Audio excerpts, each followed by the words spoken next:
The Fed15 podcast is presented by Serving Those Who Serve, a financial planning practice serving federal government employees and retirees all over the country. This podcast is for informational purposes only and is not intended to be taken as financial advice. All listeners should consult their personal advisors before taking any action. The opinions expressed by our hosts are their own and do not reflect the views, policies, or position of either Raymond James or Serving Those Who Serve. Securities are offered through Raymond James Financial Services, Inc., member FINRA SIPC. Investment advisory services are offered through Raymond James Financial Services Advisors, Inc. Serving Those Who Serve is not a registered broker-dealer and is independent of Raymond James Financial Services, Inc. Welcome, everyone, to this week's episode of the Fed15 podcast, presented by your team here at Serving Those Who Serve. Each week, we will discuss the latest news and info that feds need to know in 15 minutes or less. So whether you are a seasoned, grizzled, veteran federal employee, or whether you are just starting out in your career, Fed15 has got you covered. Grab your coffee, kick back, and we will tell you what you need to know but might have missed in the space this week. We are your hosts. I'm Katelyn Murray, and I'm joined by the one and only, the Godfather, Mr. Dan Sipe. You approached me on the day of the wedding of my daughter.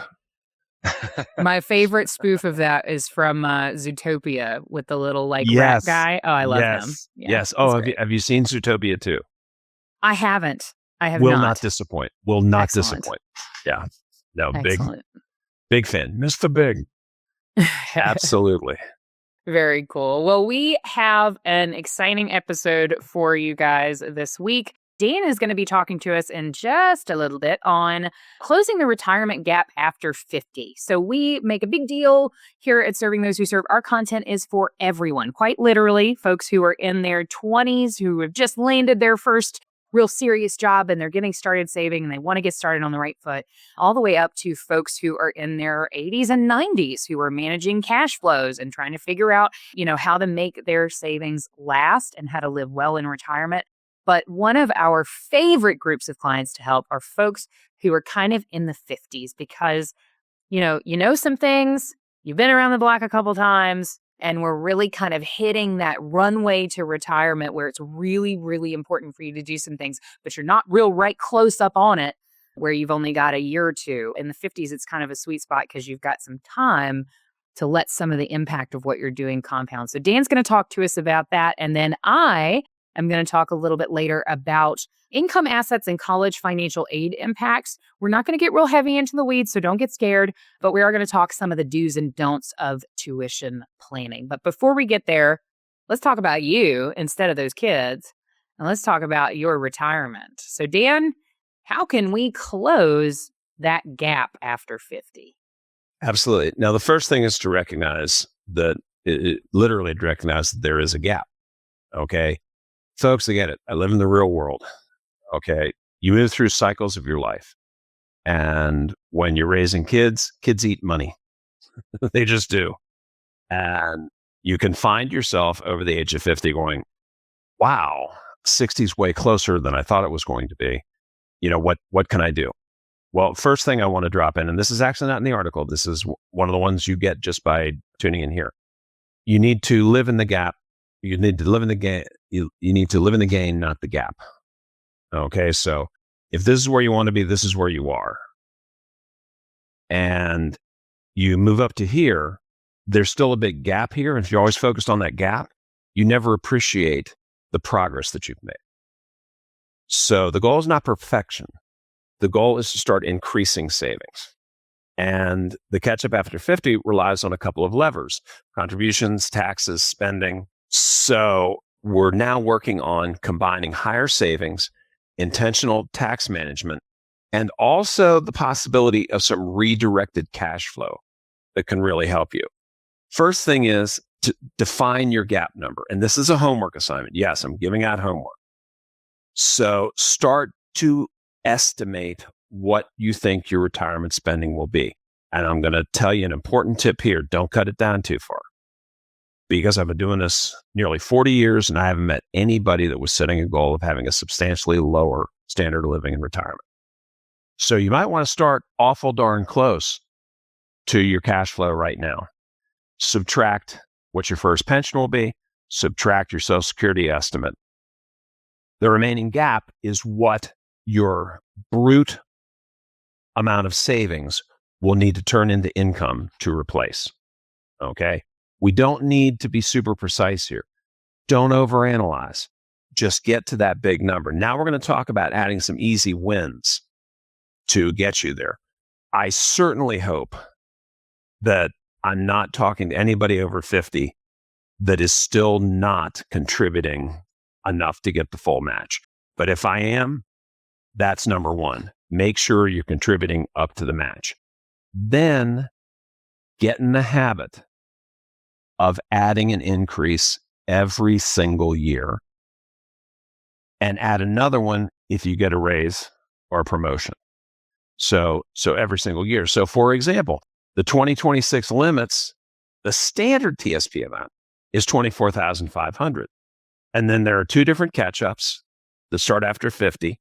The base level one is $8,000 that you can add on top of it, which brings you to $32,500. And then there's that special group that is loved more than everybody else, of which I'm not a part, between the ages of, I'm not bitter about it though. Only as bitter as a kid who never got their Hogwarts invite. Between 60 and 63, you get enhanced catch-up opportunity where you can add an additional $11,250. Okay? Here's your strategy. You're at 50, start increasing by 1 to 2% per, stay with me, quarter, not per year, per quarter. Okay? So that could be a 4 to 8% bump during that time. The reason I say that is start that 1%, live with it for a quarter, and see if you really missed it. There are very few things in your life that if you reduce it by 1%, you're going to go, wow, that was a huge gap. So we're talking about these gradual behaviors. Habits build wealth. So we're talking about gradual changes to that. Now, after you've started to do that, let's take a look at where cash is going in your life. So it's always a good idea to do a periodic audit of where your money's going and focus on those highest impact categories: housing, vehicles and insurance, recurring spending, subscriptions, food, lifestyle creep. I'm a geezer and I keep finding subscriptions that I forgot I had. So OG runs into that. I'm sure younger folks are encountering it even more. And then, once again, we do things in quarters. Create a 90-day list for some temporary reductions in those areas. Try them on, see how they feel. But redirect that freed cash flow into savings. I'm not going to say run it at TSP right now. Pump that into your cash savings. Watch it grow. See if you got there without needing to touch it. And if you can go another quarter having done that, now you start redirecting that into TSP. Okay? One of the things that you're going to have, if you are behind, let's focus on one thing at a time. Focus on increasing to get up to that maximum so you can catch up, get up to the catch up so you can, no pun intended, catch up. Once you've done that, then we can start having conversations about whether we're doing Roth or traditional or whether we're doing conversions. I don't want to throw too many variables into it. I want you to make the progress towards catching up at the brute amount, because I'm going to say something here. I don't hear it. I attend webinars presented by other people who are experts in federal stuff, and I do not hear this. You hear it here. Most people underestimate how much they're going to need in TSP. They absolutely do. And the biggest reason you need way more in TSP than you probably think you do is it's the one component of a FERS or CSRS retirement, for that matter, that can outrun inflation if you do it right. Your pension can stay in the ballpark. Social Security can stay in the ballpark. This can outrun it. So I don't want to throw too much at you. Read the article. We talk through adjusting between traditional and Roth. Okay, but first things first, I want to make sure we're getting you up to that maximum. Then we've got a 12 to 24 month sprint plan.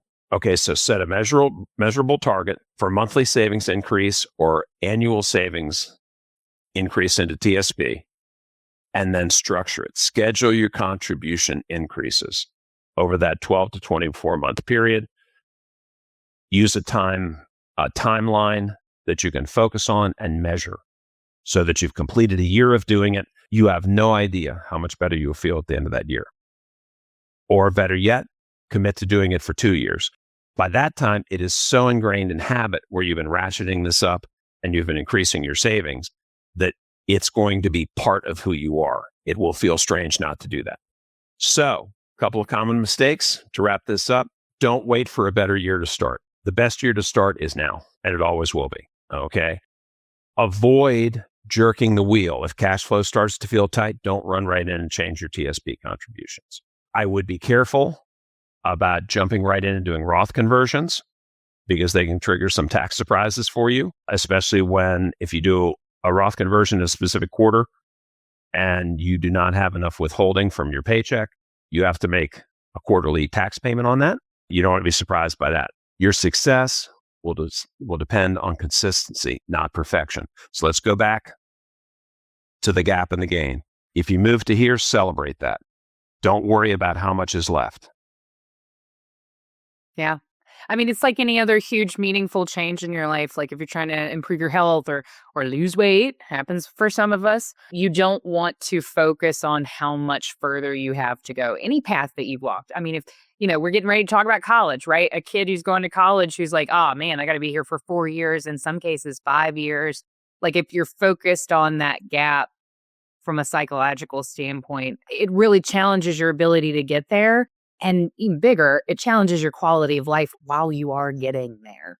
So definitely agree with you, Dan. I think that's a huge takeaway. Live in the gain, not the gap. Absolutely. But, be mindful of the gap. Address the gap. Check in with the gap. Tell us how we get our kids to college, Katelyn. Listen, man, I'm just hoping I can get mine there. But it's got nothing to do with the finances. It's see, here's the thing. You're going to have you got smart kids. So that's a curse. Because it's a blessing and it's a curse. I clearly married a smart woman because I've got one headed to a doctoral program and I've got another headed to med school. Nice. So, yeah. Oh, nice. Yeah. That means you folks have me forever. Yeah. Hey, Dan, when are you going to retire? Never, not retiring. Sorry. Go ahead, Katelyn. How do we get these kids to college? I'm just hoping I can teach mine to read, be honest with you. But here we go. So for those of you who are looking at, staring down the barrel, if you will, of college, there are some financial aid impacts that you may want to be aware of. Now, I'll tell you up front, this is a great article. If you are kind of in this sect of people that you need advice on the college financial aid side of things, please hit our blog at stwserve.com for this article. We have a gorgeous chart for you in this article. I am not going to try to explain the chart to you in a verbal media form because you really kind of need to see it and get in it and spend some time with it. But essentially, when you're looking at financial aid reporting, there's two main profiles that you want to be aware of. One, most people are familiar with, and that is the FAFSA, right? FAFSA is federal aid. So that covers federal loans, federal grants, work study programs that are sanctioned by the federal government, et cetera. There is also the CSS, and that's the College Scholarship Service. This is anything that kind of falls under a rather wide umbrella of institutional and scholarship aid. So this is when you're my brother and you can play football really well and the college says, hey, we're going to give you this money to come study with us because we want you to play football with us, right? That's under CSS. It's not a federal program in most cases. So CSS is going to cover colleges, universities. Sometimes you'll have specific programs that are kind of nuanced that will reach out to candidates for specific fields of study that are trying to kind of like increase their amount of graduates, right? Both of those forms are typically completed during your student's senior year of high school. However, there are some key differences here, and it kind of is rooted in the bodies that are governing these different programs. FAFSA uses a standard federal methodology for its evaluation. CSS uses broader institutional calculations, okay? Often, CSS is going to include more assets than the FAFSA. So that's something you want to be aware of if you're going for kind of institutional aid. Here's the chart, right? I can't put the chart on the screen for you just now, but we've got a chart of the reporting differences and kind of the summary, right? So you can get specifically into, for example, the FAFSA bases your wages and salaries off of your AGI.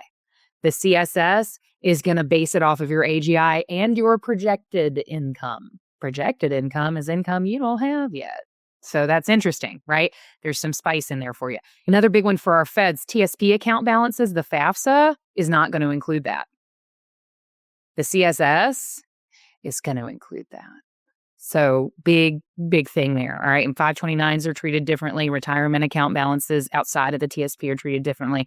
So definitely hit our website to get the full list there of how those different bodies work. What I wanted to focus on today in this podcast is really some of the do's and don'ts of tuition planning. Okay, so things that we want to do, things that we kind of want to avoid.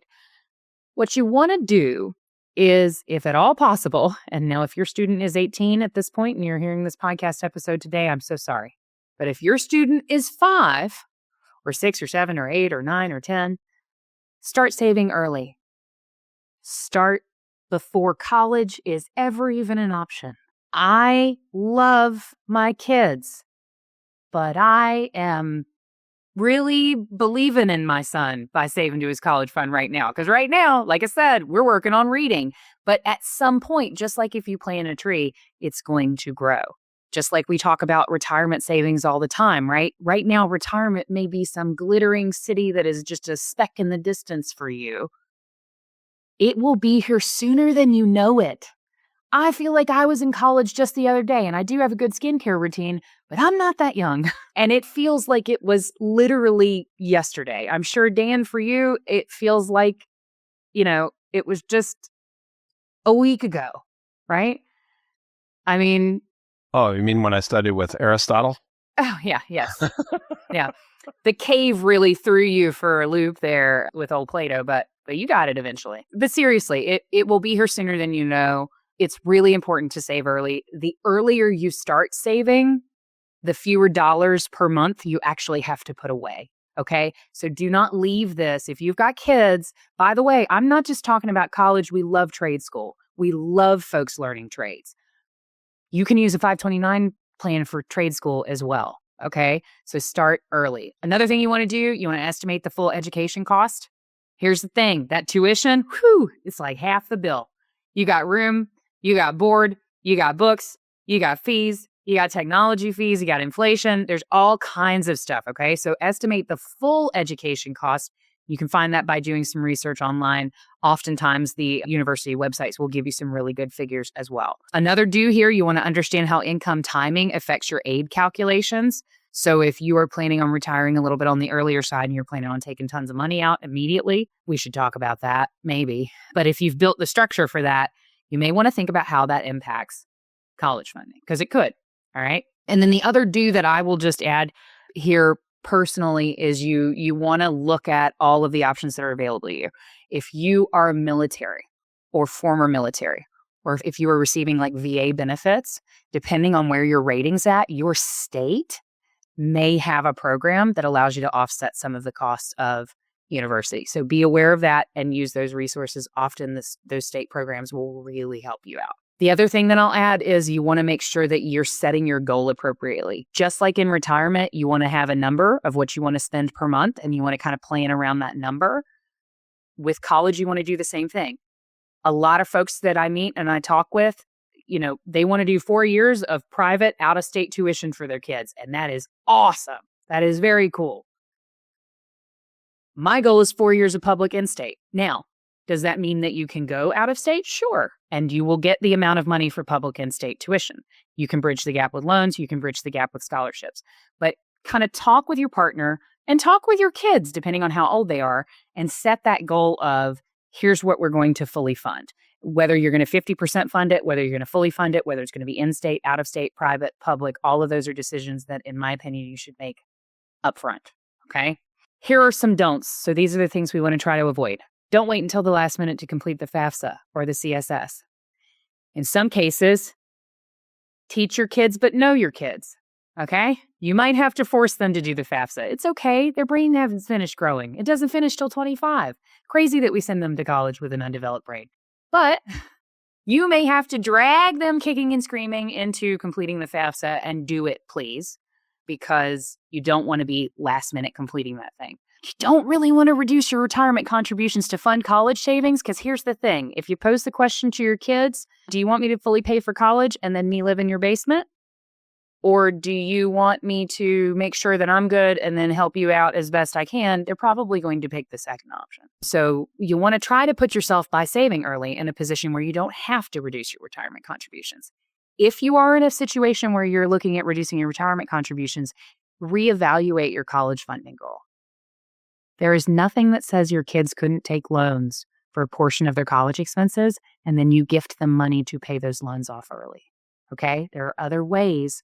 Please don't sell yourself short. Don't assume that the 529 impact is the same across the FAFSA and the CSS. Spoiler alert, it is not. And don't assume high income automatically disqualifies your financial aid eligibility. Please fill out the FAFSA and the CSS. I can't tell you how many people I talk to who are not clients of ours who come in and say, oh, I didn't fill it out because they're not going to qualify. Please fill it out. You never know. You never know. Especially with the CSS, some of those college programs are looking for real specific stuff. And if they match with your student, they will help you out, a lot of times regardless of income. What you want to make sure you're doing is start preparing now. And I can, very few blanket suggestions that I can give as a financial advisor if you have a kid or if you are carrying a kid. Start preparing now, because college isn't getting any cheaper. Early planning is going to improve your financial aid outcomes. Early planning is going to improve your financial aid outcomes and reduce your paperwork stress. The FAFSA and the CSS are going to evaluate your assets and treat them differently. So be planning for that, and understanding those reporting roles and the differences with your TSP, with your retirement accounts, with your 529 plans can help you avoid surprises in those aid calculations. So if you are navigating this right now and you are like, I don't even know what FAFSA stands for, please hit our website, check out that chart. It's really helpful for kind of predicting what's going to count, what's not going to count, and kind of what your situation is. Another thing that you can do if you are looking for a personalized guide in figuring all of this stuff out is reach out to Serving Those Who Serve for a financial planning consultation. We do a lot around retirement, and we talk about retirement a lot, but we're with you for the entire journey. That means college for your student, retirement for you, special interest things for you, college for your grandkids. We do all of that. We're with you for the whole life journey. So don't hesitate to reach out if you need a little bit of help. Absolutely.